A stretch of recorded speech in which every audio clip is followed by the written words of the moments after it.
The Foolish King and the Seven Proofs of the Round Earth. Once upon a time, in a faraway kingdom, there ruled a foolish and arrogant king. Though he was powerful, he was not wise. He believed only what he could see with his own eyes and refused to accept any knowledge that contradicted his own understanding. One day, as he sat in his grand palace, flipping through an old book of geography, his eyes widened in shock. He read a statement that made his blood boil. "The earth is round." The king slammed the book shut and shouted, "This is nonsense. How can the earth be round? When I walk on flat land, the roads, the fields, my entire kingdom, everything is straight. Who dares to write such foolishness?" His loyal minister stepped forward and bowed. "Your Majesty, this book was written by 7 of the kingdom's most learned scholars. They have spent years studying the world, the stars, and the skies." The king's face turned red with anger. "Bring these scholars to my court immediately. If they fail to prove this absurd claim, they shall be executed. The 7 scholars and their 7 proofs." Within hours, the 7 wise scholars stood before the furious king.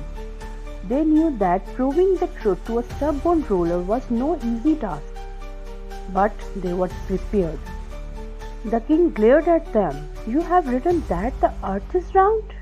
Prove it to me, or you shall never write again." One by one, the 7 scholars stepped forward, each presenting a different proof. First proof, the disappearing ship. The first scholar led the king to the highest watchtower near the sea. Pointing to a ship sailing away, he said, "Your Majesty, watch closely as the ship moves further into the ocean." The king observed carefully. At first, the entire ship was visible, but as it sailed away, the lower part disappeared first, and only the sails could be seen before vanishing completely. If the earth were flat, the scholar explained, the whole ship would shrink but remain visible. The reason we lose sight of the bottom first is because the earth is curved. The king frowned but said nothing.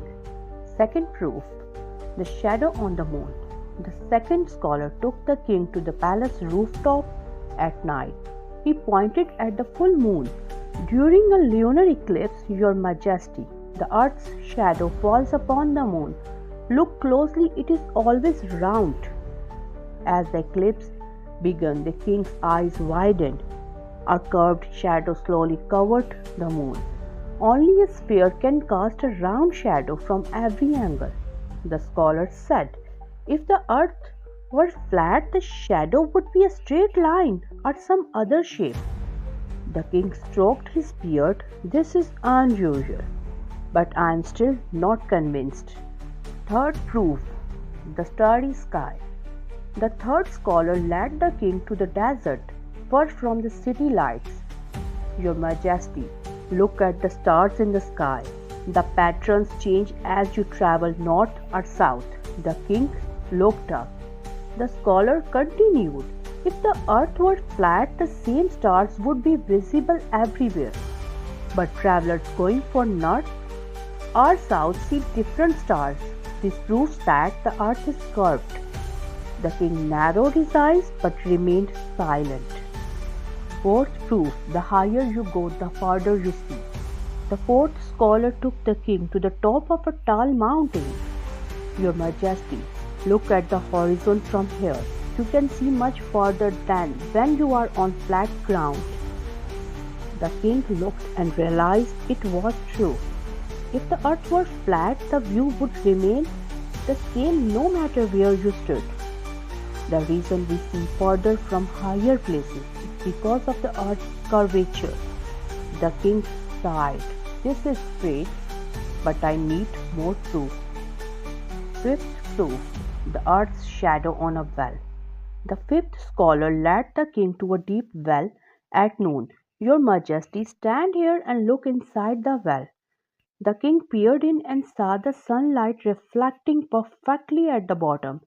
Now, your majesty, send a messenger to another well far away and ask him to do the same at the exact same time.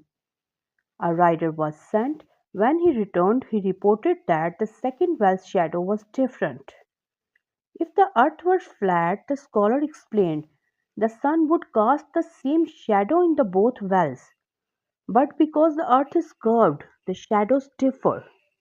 The king's expression darkened. This is getting difficult to ignore. Sixth proof, the round earth journey.